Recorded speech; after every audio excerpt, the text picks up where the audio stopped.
welcome back to another episode of the A10 Insider Podcast. Rob Dauster here with Jeff Goodman, field of 68 Media Network. We have a really good interview on the way with you today. We talked to Frank Martin for about 30 minutes, and I think, Jeff, maybe 5 minutes of that was on basketball. It was life lessons. It was about the pressures that coaches deal with in this industry. It was about moving a family and relocating. I thought it was a really insightful conversation with Frank.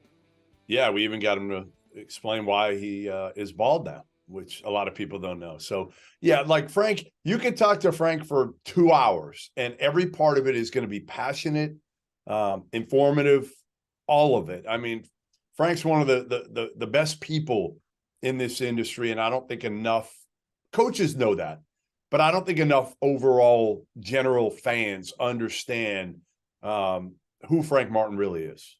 Mm-hmm. You can't coach the way that he coaches without having the love and respect of the people that you coach that way. And I think that you'll get a little insight into who he is and the way that he runs a program in this interview. Quick programming note: we are dropping this early this week, Thursday. We normally go Thursdays. Thursday is Thanksgiving this week. We're not going to do much recap because there are too many games happening right now. By the time you listen to this, half the A10 will have probably played again. We'll be back next Thursday. Just a complete recap of everything that you need to know from Feast Week, from all of these holiday MTEs, from whatever Jeff Goodman ate at Thanksgiving. He's going to be about 8 pounds heavier by the time you see him the next time. So let's just do it. Let's get into that interview. Here's Frank Martin.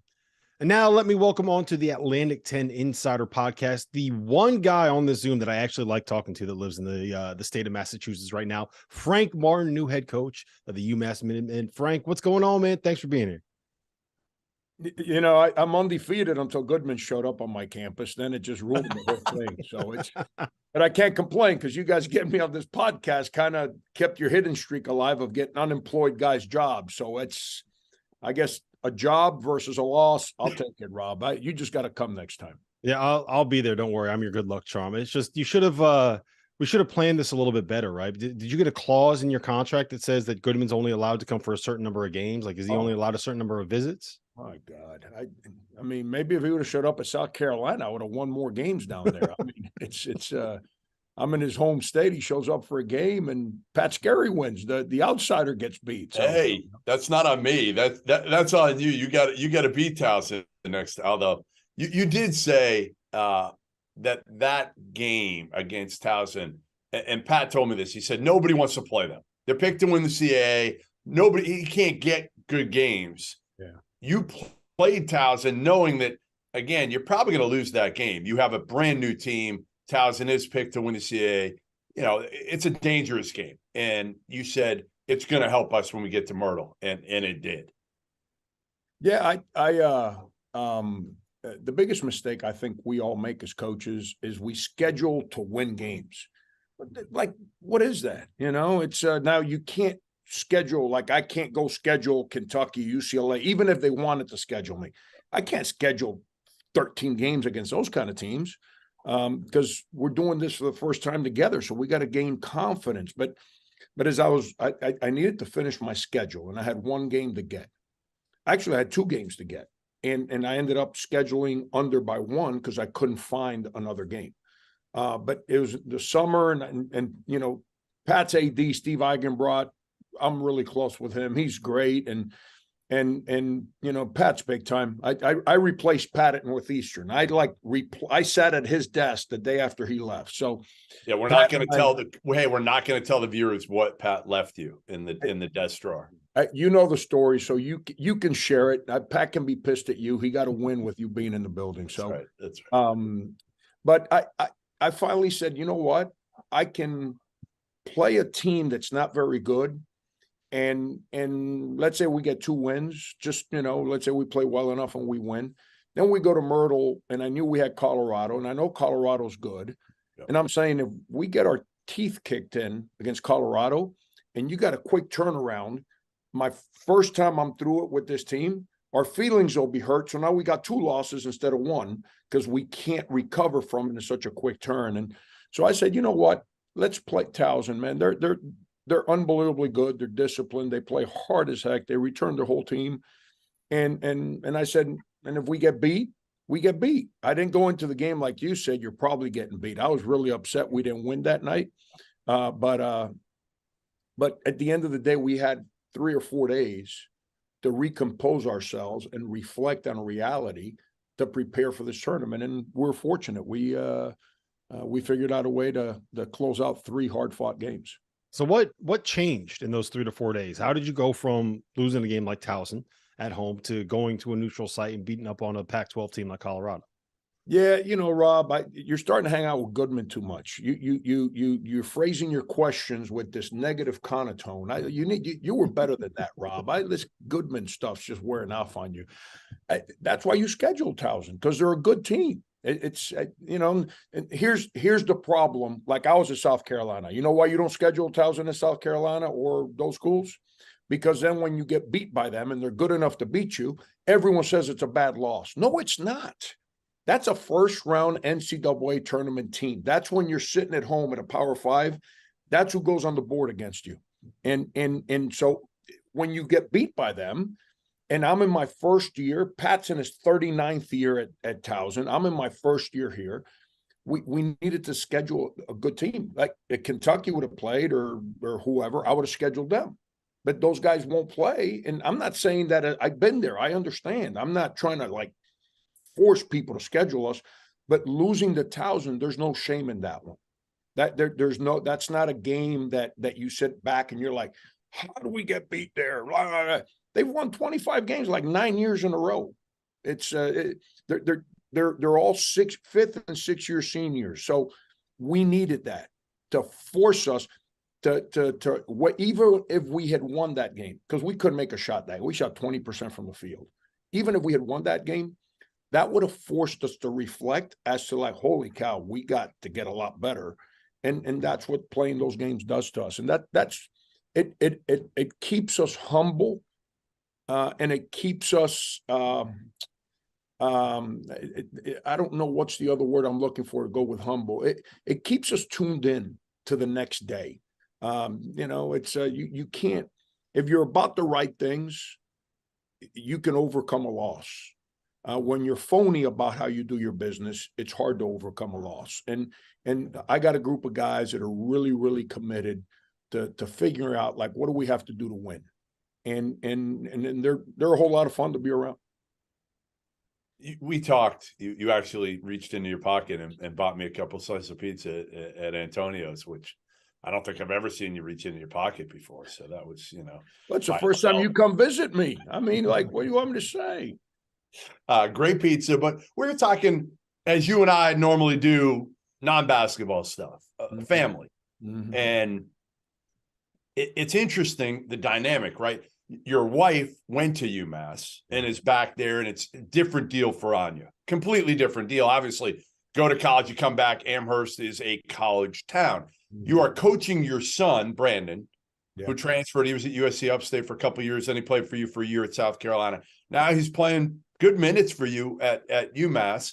And you've got your daughter who is playing volleyball and kicking ass in volleyball in Amherst. And, obviously she's dealing with moving in high school for a high school teenage girl, which isn't easy. Yeah. How difficult has this been for you in the non-basketball part of it? That it's the world sits down and watches our games, and they think that we're these robots, that our lives are perfect off the court, and that all we have in our life is the game. We've got a lot of stuff to manage. I asked my staff, they all took pay cuts to come here. Every one of them, that from my strength coach all the way through is making less money than they made last year. And some of them trying to find housing up here for their families was complicated. That's part of my responsibility. And then you add to that my personal life, which is what you just brought up. It's been complicated. My daughter was going to be the valedictorian at her high school down there, and she was the star female athlete. And it was like walking on eggshells, those conversations with her, and she agreed to come. And it hasn't been easy. It's been complicated. Did you get emotional telling, when you had to tell her, especially, because again, your son's older, your wife's your wife, but her especially, I can't imagine telling Talia, hey, we're moving now in the middle of high school without myself getting emotional. And my guess is your daughter got emotional too. Yeah, it's my whole family. It's been I don't want to say stressful because that has a negative connotation to it. But it's taken some emotional toll on all of us. And also my wife. We go to a new city and we walk into a gym and we get on a plane and go recruit and we're coaching ball, and it is what it is.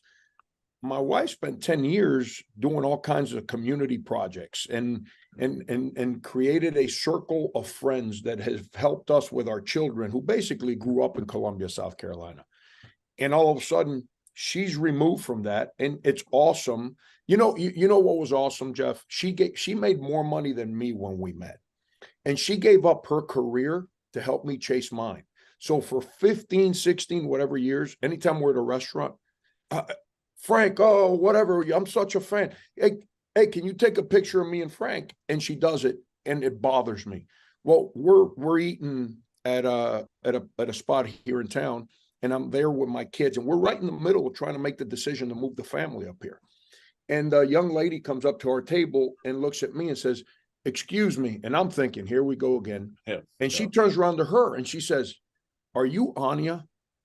And she says, "Yes." She goes, "I'm a freshman track athlete and you're awesome. You're like unbelievable." She gives me the phone and says, "Can you take a picture of me with her in front of my kids?" Yeah. I was like, this is awesome. Yeah. But it's a daily conversation, man. It's hit and miss. And you've got a daughter that just went to college. At that age, mom and daughters are here anyways. And Yes. and on top of that, my daughter's home right now. They're already here. but you know what? So you take that dynamic, that's just wherever we lived. But the hardest, what made it easier, Jeff, and this is the truth of the situation, I explained to her and my wife for the most part. The boys just like, yo, shut up. You guys are rolling with me. We're good. Yeah. But them two, I was like, here's the deal. I can stay out of coaching and we can stay in the city we're in. I'm not going to make that kind of money. So we're going to have to downsize. And all the little perks that come with, let me go play tennis at this exclusive country club. My daughter, every volleyball trip, every camp, all that stuff costs a lot of money. My parents couldn't afford for me to do all that stuff when I was their age. And I had to have those conversations with them. I said, or I can stay in coaching and probably not going to make the money I was making, but I'm still going to make a dollar figure that's pretty stupid. That when I sit around and think I used to make 28 grand as a school teacher, and what I make now is just ridiculous to me. But we're going to have to move. That's how the conversation started. And everyone in the family was like asking me, "Do you still want to coach?" And I was like, "Yes." And they were like, "Then let's do this." But then that's the easy part. The hard part is actually when the move takes place and dealing with that every day. Sorry for the long answer, but it's a complicated moment that coaches go through that nobody ever. I asked. That's why I asked. I can only imagine. Yeah. I've never had to move, so I can't imagine what it's like. Frank, what's it been like coaching your son? I think you talk to coaches that have done it, and some of them love the experience, and some of them maybe it wasn't the best when you have to kind of go at it every day in practice like that. What's that experience been like for you? It's been hard. He and I are like, he's a 3.9 student. Like, you're not supposed to speak about people's GPAs. Well, he's my son. If I'm gonna get in trouble, I'm gonna speak about him. He's a 3.9 student. He's a college graduate in exactly 4 years. He was an honor roll student, national honor in high school. If you would have told me 5 years ago when he went to play for Jerry Quinn at St. Thomas More that he was going to be a Division I player, I would have called BS on it. But he's worked his tail off to where he's earned the right, not just to be on a team, but to actually get on the court. I mean, he was a 10, 12-minute a game guy earned at South Carolina, a team that finished in 5th place in the SEC and won 18 games. And he's come here and he's earned the right to get on the court here. But he and I are different. We're just different personalities. And he's kind of like, he does anything you ask him to do, but he'll get there when he gets there. And I'm the other way. Like when there's no responsibility, I'm cool, man. Sit down, relax, whatever. But when there's things to be done, we need to do this now, and we need to do it like this. End the story. And that's not who he is. So that's kind of, it's kind of made us clash a little bit. But at the same time, it's given me peace, because in a time of turmoil, the COVID year, which, you know, we lost, we couldn't deal. We just couldn't, I couldn't manage it. That period. I'm not going to blame it. I could not manage a team during the COVID year. It is what it is. And we fell apart, and they came after my neck. And in that moment, when people come after your neck, Rob, you kind of like push everything back and you circle the wagons, and you just want people you trust with you. Mm-hmm. And when I was trying to figure that out, he said to me that I always dreamt of playing for you. And in your mind, you're like, if I can't trust my own son, I got major issues in life. And I told my wife, I said, let's try and do this, because I need somebody that's got my back right now. And he's done that. He's a pain in my, you know what, but he's had my back for the last year and a half. And that means a lot to me. Mm-hmm. I tell everybody, Frank, the perception of you is that some people have is so off base. And I remember you and I would talk about this all the time when they'd have you on TV, right? They get that Frank cam. And when you are up yelling or screaming or have that stare at a kid, they would make sure they had you, and you would get upset at that. You would tell me, like, it's not fair. They're trying to get me for those 20 seconds. And you can be as I'm trying to think of the right word to put this. Listen, you hold kids accountable. You can go at the highest level, but I think people finally have started to see who you are off the court and even on the court most of the time. You know, how hard was that for you to process when people had this kind of thought of who you were and it really didn't match up with who you are? Here, I got a good one for you on this one, Goodman. So we're in the SEC meetings, and you know the network that has a partnership there. So they bring all the affiliates in there, and they're making a presentation to us, the coaches. They got the big wigs in there, and I can't help myself. Here's the thing with me. I'm gonna use a word here. If it's bleep me out if I'm not. But I don't bitch. I don't complain. But I make peace with who I need to make peace in person.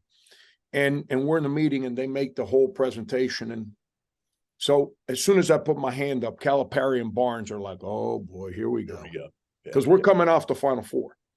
And so I put my hand up, and yeah, Frank, yeah. And I was like, "How many more do I have to win?"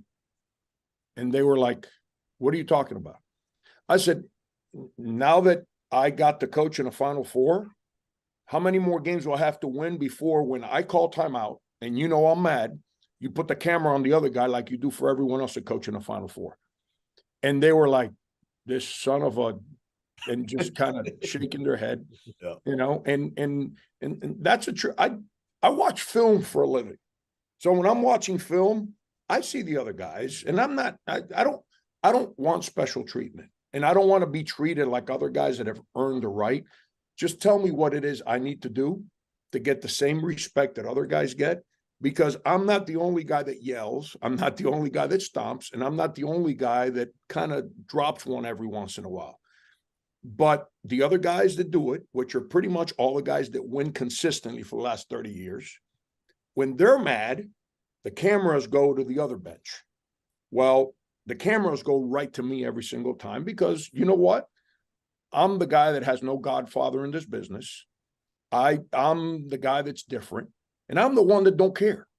And you know, I've had coaches that are very successful in this business call me, say, "Frank, instead of walking onto the court saying what you got to say, turn your back to the court and tell the players as you're walking off, so the cameras have the back of your head." And I guess I've tried that. I don't know. Not you. Nah, it's at the end of the day, Jeff, here's the deal. I go to bed at night and I sleep well because I know I'm a good man. I know I've been raised the right way. I work really hard at being a good husband, a good son, a good father, and more importantly than anything, 39 years of looking out for the players on my team. And when I wake up every day and I get a text message, whether it's from a Jacob Pullen or a Sindarius Thornwell or some guys you guys have never heard of, and it's about like, hey, what do I need to do next year so my life can improve? So they're grown men and they're still looking at me for guidance and help. I'm at peace with who I am. And, and it's, I'm not saying I'm right, and everyone says, how do people want to play for him? Well, 39 years, I've kind of looked down the bench and there's been like 10, 11 guys sitting there along with the 5 guys on the court. So the day I look down the bench and there's no one there, then I got to be careful because then you're in trouble. Yes. Yeah, correct. Yeah, but I don't think people understand that to be able to coach the way that you coach on the floor and in practice, you have to have a certain relationship with the guys off the floor and outside of practice, right? And I don't think Hugs is the same way, right? He's nuts on the sideline, but you talk to anybody that's played for him, they love him, right? So there's a balance there, and I'm curious, how do you keep that balance, right? How do you keep that relationship off the court separate from what's on the floor? Is it just you have to have a line? Do you have to have a barrier? No, because the problem is, Rob, the people that watch TV and pay to sit in the stands, they think our decisions are made and our emotions are tied to win and lose the game. It has nothing to do with that. Our decisions in the game and our emotions in that moment are directly correlated to the journey that takes place every single day when no one else is watching. The journeys that take place with the players off the court and trying to improve their lives. And there's things, Hugs, let's go, that drive me nuts. And there's stuff that I think it's all cool that Hugs can't tolerate. But everybody wants to lump us in together because we work together and we're 2 of the loud guys. And the most important thing to me, okay, is those guys and their families that trust in me to come play for me. That's what matters to me. And the day those parents call me, I take their call. Whether it's the walk-on or it's the most important player on our team. When their parents call, I take their call. When they're struggling, I don't just kick them to the curb. When we lose a game, like we lost to Towson. You know what would have been the easy thing for me to say that day after the game? We played really hard. We did. But we got a lot of new players. And if we're going to go 2 for 26 from the 3-point line, we can't win. You never made an excuse. You never made the easy thing for me to say, but that's the easy way to throw players under the bus. I ain't doing that. Do we have to make shots? Yeah. Well, you said you love your team. You actually came out of that. I remember going up to you afterwards and I was like, man, Noah Fernandez.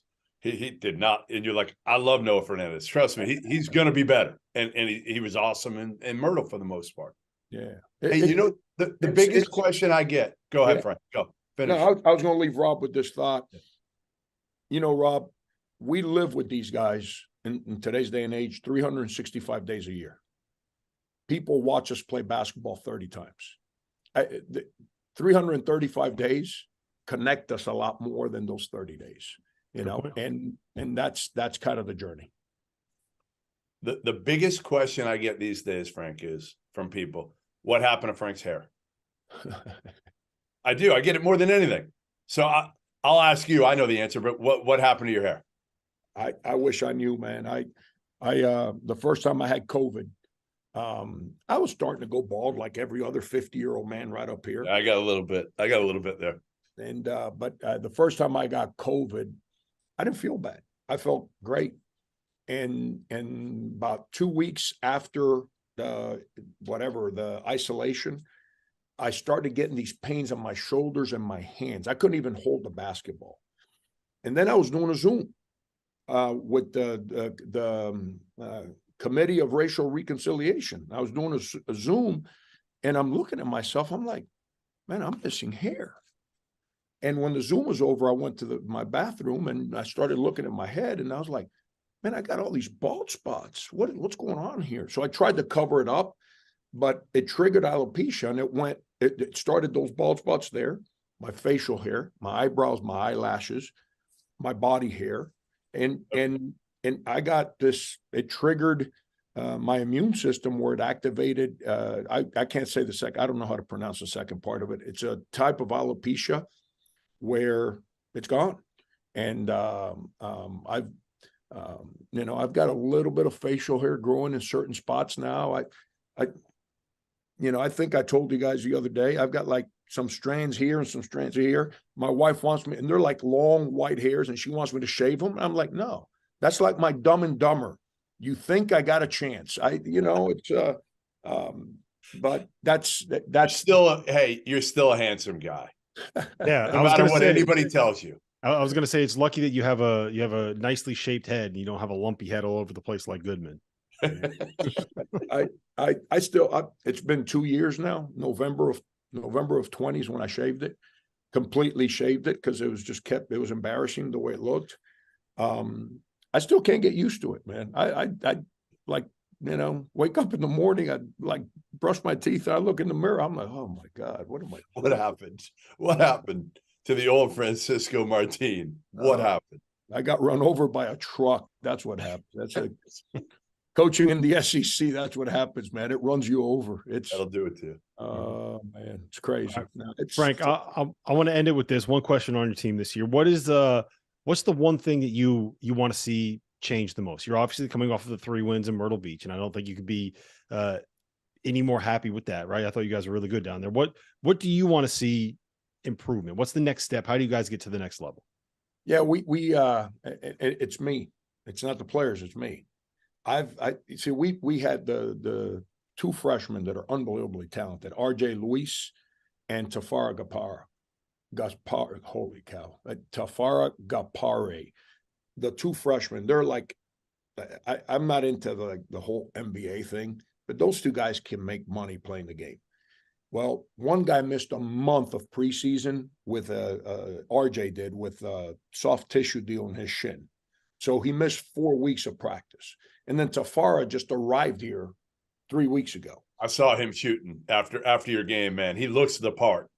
Jeff, he's really good. And I've got to, as I learned Noah Fernandez, Noah missed a whole summer with a wrist surgery. So I didn't have him to work him out to get a feel for him. So I've got to continue to tweak our offense to fit our better offensive players. I hope that makes sense what I'm saying. Mm-hmm. I put a base foundation of how I want to play here. And that's the way we've been playing. Well, now that RJ's fully healthy and Tafara's now full go, and I've got a feel for Noah as a player, and TJ Moss, he missed TJ Moss. God, dog it. TJ Weeks. What am I doing here? TJ Weeks had ankle surgery, so I didn't have him all summer. I'm just starting to get a feel for him as a player. And you start seeing these parts, and now it's my job to create the structure that gives them the comfort on how to play offensively. And so we have a foundation of how we want to play. Now I got to utilize the next 3 weeks to kind of keep tweaking and moving our offense around a little bit to make it better for the talent of our players.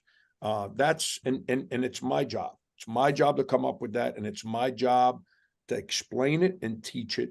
I've got a saying that I say in practice almost every day, and this is the responsibility factor. It's my job to teach. It's their job to learn. And the more they learn, the better I got to teach. And I say that to the players almost daily. And that's the journey right now. I've got to continue to tweak what we're doing offensively to get our players for it to fit our players' talent our better offensive players to fit their talent a little better than the framework that we got right now. Perfect. Well, listen, we appreciate it. It was good to see you a couple of weeks ago. I might at Harvard, December 2nd. I'm not invited. No, I'm not allowed. No. All right, there you have it. I'll never. If you see that sign in any city you're in, leave right away. Leave. Nah, man. You got a house anytime you want it. All right. Good seeing you, Frank. We'll talk to you soon. All right, guys.